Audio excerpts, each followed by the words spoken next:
बातमी एकीकडे महायुती सरकार लाडक्या बहिणींचं कौतुक करत असताना दुसरीकडे कोल्हापुरात भाजप खासदार धनंजय महाडिक यांनी भर सभेत लाडक्या बहिणींना दम दिलाय।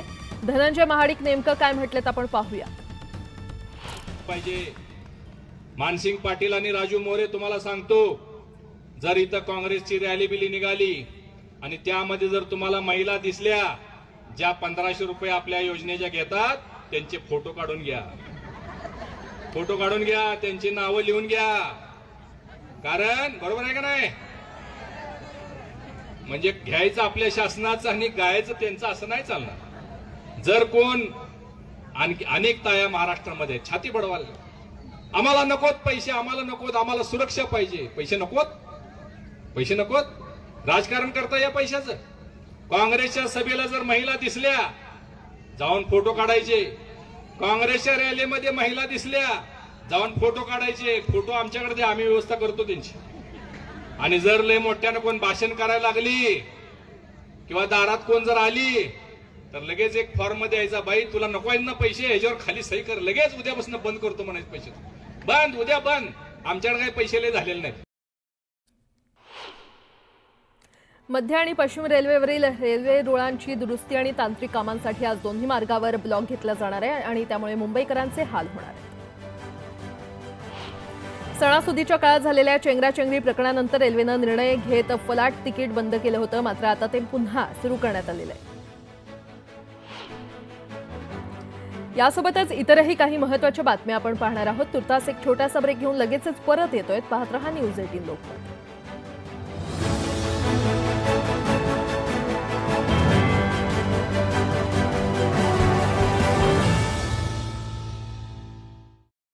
ठाकरे गटाला रामराम करत हाती भगवा झेंडा घेत शिवसेनेमध्ये प्रवेश केला। वंचित बहुजन आघाडीचे अध्यक्ष प्रकाश आंबेडकर यांनी मुस्लिम समाजाच्या उलमा संघटनेला साथ घातली आहे। विधानसभेच्या 32 जागांवर उलमा संघटना वंचितच्या उमेदवाराला पाठिंबा देणार का, तसं अधिकृत जाहीर करणार का, असा सवाल प्रकाश आंबेडकरांनी उपस्थित केलाय। मनसेचे उमेदवार संतोष अबगुल यांनी मनसेचं इंजिन डोअर टू डोअर पोहोचवण्याचा प्रयत्न केला। दापोलीतील वाडी वस्तीमध्ये संतोष यांचा पायदळ प्रचार सुरू आहे। गल्लीबोळातील घरामध्ये तर शेतीच्या बांधावर जाऊन अबगुल मतदारांचे आशीर्वाद घेत आहेत। अंबरनाथमध्ये उपाटाचे बंडखोर उमेदवार डॉक्टर जानू मानकर यांनी निवडणुकीतून माघार घेतल्यानंतर अधिकृत उमेदवार राजेश वानखेडे यांना पाठिंबा देत त्यांच्या प्रचाराला सुरुवात केली आहे। बेलापूर विधानसभेचे अपक्ष उमेदवार विजय नाहाटा यांनी आपला जाहीरनामा जनतेसमोर मांडला। शहरातील विविध विकास कामांचा उल्लेख या जाहीरनाम्यामध्ये करण्यात आला असून या कामांची पूर्तता केली जाणार असल्याचा नाहाटा यांनी स्पष्ट केलंय।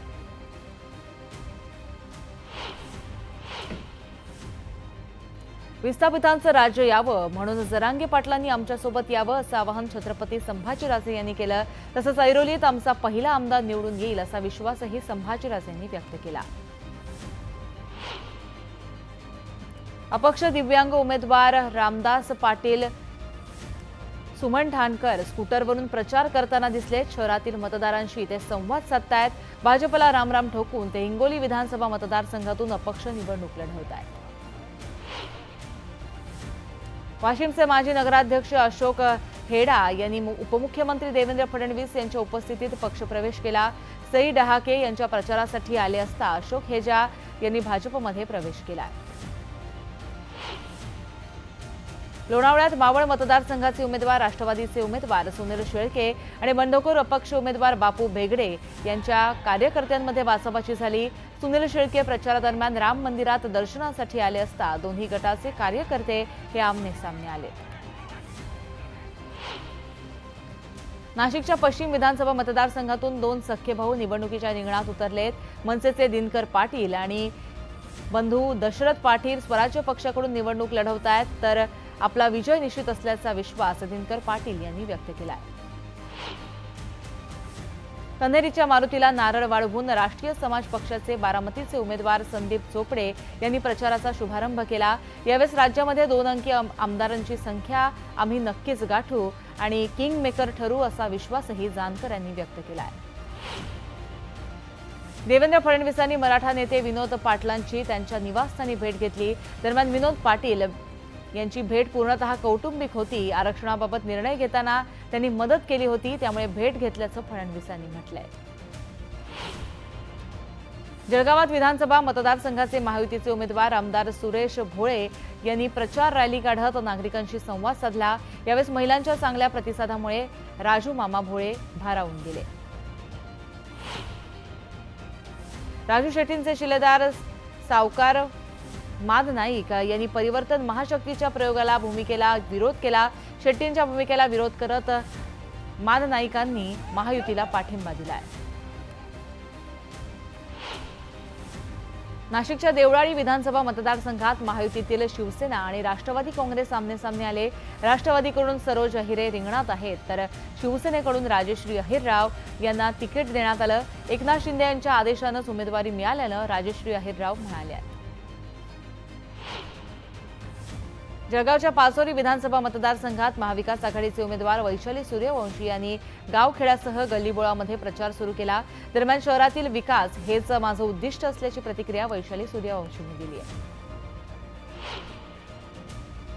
म्हाडा विधानसभा मतदारसंघात आमदार बबनराव शिंदे आणि प्राध्यापक शिवाजीराव सावंत यांनी 30 वर्षाचं वैर विसरून एकत्र येण्याचा निर्णय घेतला. दोन्ही परिवार बाहेरचा उमेदवार रोखण्यासाठी एकत्र आले. दरम्यान महायुतीतून तिकीट न मिळाल्यामुळे नाराज झालेले शिवसेनेचे जिल्हा संपर्क प्रमुख शिवाजीराव सावंतांनी अपक्ष उमेदवार रणजितसिंह शिंदेंना पाठिंबा दिला. सई डहाके यांच्या प्रचारासाठी संकल्प सभा पार पडली. यावेळी सई डहाकेंना विजयी करण्याचं आवाहन भावना गवळींनी केलं. वाशिमच्या तिन्ही जागांवर शिवसेनेचा विजय होईल असा विश्वासही त्यांनी व्यक्त केला. भिवंडी पश्चिमचे महायुतीचे उमेदवार भाजपच्या महेश चौगुले यांनी प्रचाराला सुरुवात केली. शेलार गावातील हनुमान मंदिरामध्ये नारळ वाढवत चौगुलेंनी प्रचार सुरू केला. यावेळी समर्थकांकडून त्यांच्यावर जेसीपीतून पुष्पवृष्टी करण्यात आली. पालघर जिल्ह्यामध्ये भाजपला मोठा धक्का बसलाय. कुणबी सेनेचे सेना प्रमुख विश्वनाथ पाटील आणि इतर पदाधिकाऱ्यांनी विरारमध्ये हितेंद्र ठाकूरांची भेट घेतली. यावेळी त्यांनी पालघरमधील महाविकास आघाडीच्या सगळ्या उमेदवारांना पाठिंबा जाहीर केला. श्रीरामपूर विधानसभा मतदारसंघात महायुतीत सावळा गोंधळ झाला. लहू कानडे महायुतीचे अधिकृत उमेदवार स्पष्ट करताना भाऊसाहेब कांबळेंनी माझा फोटो वापरत प्रचार करू नये अशी तंबी विखे पाटलांनी दिली आहे. बीड जिल्हा कमळमुक्त करण्याच्या पालकमंत्र्यांचा नारा त्यांनी खरा केलाय. स्वतःच चक्रव्यूह तयार केलं असं म्हणत बजरंग सोनावणेंनी धनंजय मुंडेंना डिवचलंय. साताऱ्यातील वाडे गावापासून पुढील 18 गावांच्या प्रचाराचा शुभारंभ आज आमदार महेश शिंदेंच्या हस्ते करण्यात आला. प्रचार फेरी काढत लोकांशी संवाद साधत महेश शिंदेंनी प्रचाराचा नारळ फोडलाय. कुडाळ मालवण मतदारसंघातील उभाटाचे उमेदवार वैभव नाईक यांच्या प्रचार कार्यालयाचं कुडाळ इथं उद्घाटन पार पडलं. माजी खासदार विनायक राऊत प्रचार कार्यालयाचं उद्घाटन करण्यात आलं. यावेळेस मोठ्या संख्येनं कार्यकर्ते उपस्थित होते. नारायण राणेंचं वय झालंय, त्यामुळे धमक्या देणं त्यांना शोभत नाही. हिंमत असेल तर अडवून दाखवा असा इशारा वैभव नाईक यांनी दिला. उद्धव ठाकरेंवर केलेल्या टीकेचा वैभव नाईकांनी समाचार घेतलाय. सोलापुरामध्ये राजकीय नेत्यांच्या सभेतील होणारे अनुचित प्रकार टाळण्यासाठी पोलिसांनी ड्रोन कॅमेऱ्याचा वापर सुरू केलाय. पोलीस आयुक्तालयातील कंट्रोल रूममध्ये हे कॅमेरे जोडले जात आहेत. विविध मतदारसंघावरील सभेवर या ड्रोनची नजर आहे. मुख्यमंत्र्यांच्या नांदेडमधील सभेमध्ये आज माजी खासदार सुभाष वानखेडे यांचा पक्षप्रवेश पार पडला. ठाकरे गटाकडून हकलपट्टी झालेल्या वानखेडेंनी आज शिंदेंच्या उपस्थितीमध्ये शिवसेनेमध्ये प्रवेश केलाय. शेतकऱ्यांच्या विरोधातील सरकारला खुर्चीवर बसवण्याचा अधिकार नाही अशी टीका शरद पवारांनी महायुती सरकारवर केली. तर महाविकास आघाडीच्या उमेदवारांना साथ द्या असं आवाहन शरद पवारांनी केलं. लातूरच्या उदगीर येथील सभेमध्ये ते बोलत होते. कळवा मुंब्रा विधानसभा मतदारसंघातील शरदचंद्र पवार पक्षाचे उमेदवार जितेंद्र आव्हाड यांच्या समर्थक नवमतदारांनी शहरातून रॅली काढली. माझं मत विकासाला, माझं मत महिला सुरक्षेला अशा आशयाचे फलक झळकवण्यात आले. शिरूरमधील सभेतून अजित पवारांनी आज अशोक पवारांना घोडगंगा साखर कारखान्यावरून चांगलंच सुनावलं. भावकीचा फायदा घेऊन तू मला बदनाम का करतोस असा थेट सवालच अजित पवारांनी उपस्थित केलाय.